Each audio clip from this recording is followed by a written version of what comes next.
So, hi guys. Be nice to Chris today. So I'm feeling a little under the weather right now. I've got a cold, so if you hear me sniffle or if I make mistakes, just sorry, bear with me. I'm just gonna do the best I can here to record these notes for you.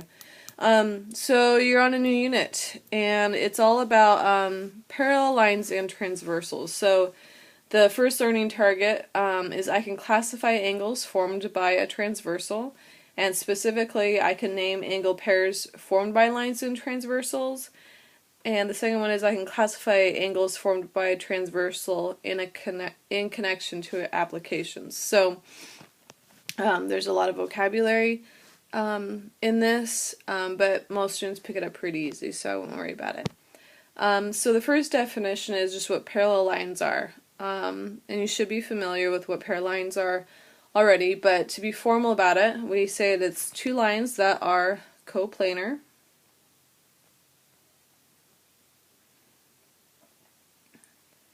and do not intersect.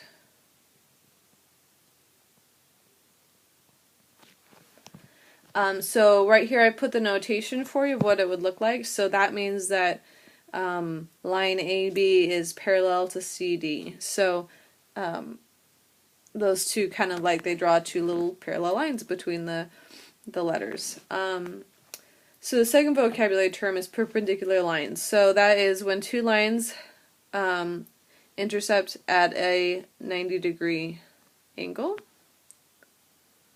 And again, the notation right here, some people describe it as an upside down T, and so that upside down T states that those two lines are perpendicular to each other.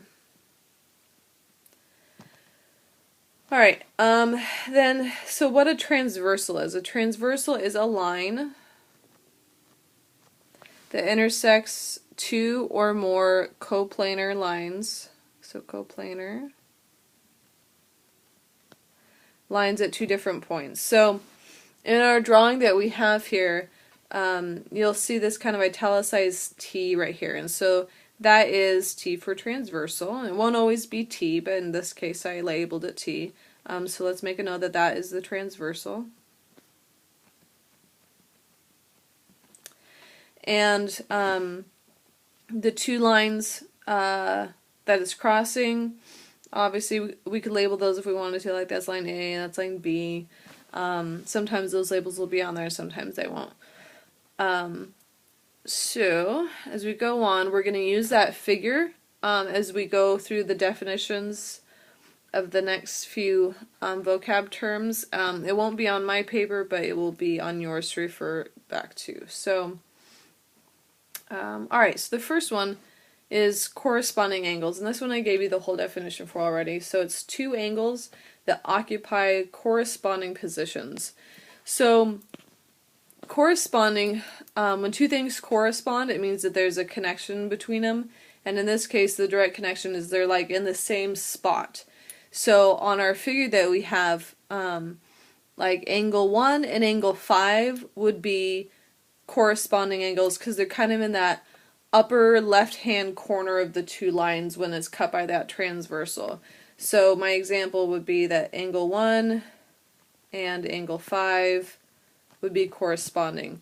Some other corresponding angles would be 2 and 6, 4 and 8, and 3 and 7. Do you guys, so if you need to pause the video and talk about that with Chris, that's fine, to be able to match up what really means to be corresponding. So the next one is alternate exterior angles. It's two angles that lie outside the two lines on the opposite side of the transversal, so opposite. Goes in our blank here. So let's look at really what that's saying. So two angles that lie outside the two lines and they're on opposite sides of the transversal. So they basically they're exterior points. That's what the outside means. So we could say that angle 1 and angle 8 are alternate exterior angles because they're both on the outside of the transversal, outside of the two lines, and they're on opposite sides of the transversal. So angle 1 and angle 8 are alternate exterior angles.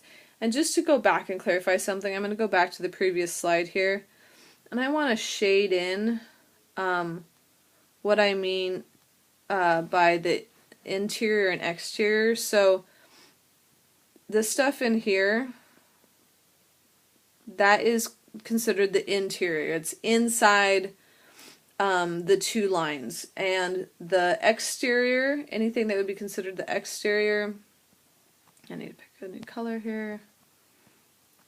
Oh, come on.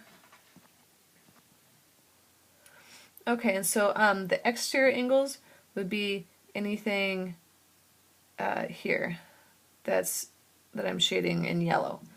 Okay, so that hopefully will help us as we continue our discussion here. Okay, so back to this stuff. So our alternate exterior angles are two angles that lie inside the two lines, so that's the blue that I drew in the figure, and they lie on opposite sides of the transversal. So one example of that would be angle 3 and angle 6. So see if you guys can identify the other pair that would be the alternate interior angles. So I'll just pause for a second. So you guys should have figured out that it's angles 4 and 5. Those would be the other pair of alternate interior angles. Alright, and then the last definition is we have consecutive interior angles. And that's two angles that lie between the two lines on the same side of the transversal. So that means they're both going to be in that blue section, but they're going to be on the same side of the transversal. So that would be like angles 3 and angle 5. The other pair would be 4 and 6. Alright, so now that we have all those definitions, let's look at this figure here, which again, it looks obviously super similar to the one we had, but so I would kind of like not necessarily go back and look at your notes, but see if you guys can just use the words to clue you into what we need to fill in here. So it says use the figure to complete each statement. So it says T is a, okay, so T is a transversal. Sorry if I just ended up repeating it and that got recorded where I had a malfunction. So it's a transversal. Okay.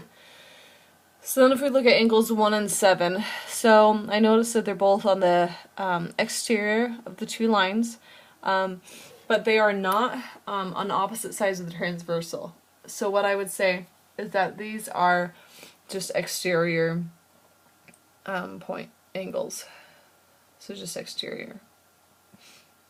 I won't ask you that a lot, but I want you guys to be able to notice the difference between points just being exterior versus being something more specific like the alternate exterior angles. Alright, so then angles 2 and 6. So 2 and 6, they're 2's on the exterior, 6 is on the interior. So I can't say that they're consecutive interior because 2's on the exterior side. So I would notice that they're kind of both in that like upper right hand corner of each line. So that means that they are corresponding angles.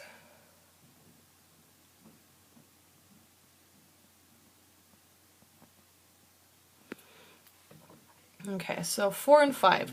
So I noticed about 4 and 5 that they are both on the interior of the lines, and they are on opposite sides of the transversal, so that means they are alternate interior angles. And when you guys do your worksheet, or even here for the rest of the notes, you're free to just abbreviate, so you could put like AI for alternate interior and CORR for corresponding and so on and so forth.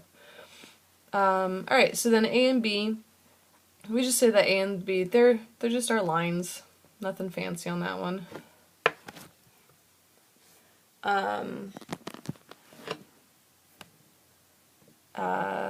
And then 4 and 6. 4 and 6, they're both on the inside, and they are on the same side of the transversal, so that means they are, I hope you guys said consecutive interior, so consecutive, oops.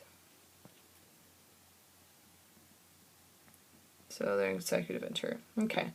Then 2 and 7. So I want you guys to look at the last two. Well, no, actually just look at the 2 and the 7. And what do you think that they are?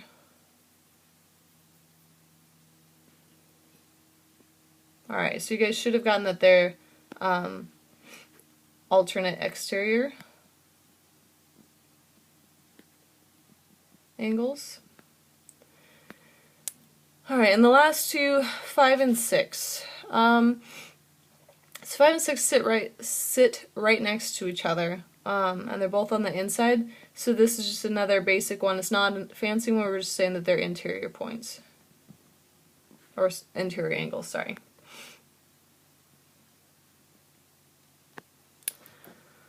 Alright. Sorry, that looks weird. Okay.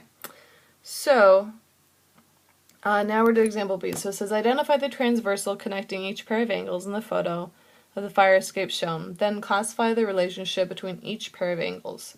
So if you notice on my screen that I drew in 2 lines and I drew in the transversal. So the platforms of the fire escape, so like where you come out the window and climb on the platform, those are the lines. And then the staircase is the transversal in this case. So the transversal, let's label that T. And we can say over here that T, the transversal is the stairs. And then it says to classify the relationship between each angle pair. So I don't want to take time to do all of them, but let's do a few important ones. So let's label them 1, 2, 3, and 4, 5, 6, 7, 8.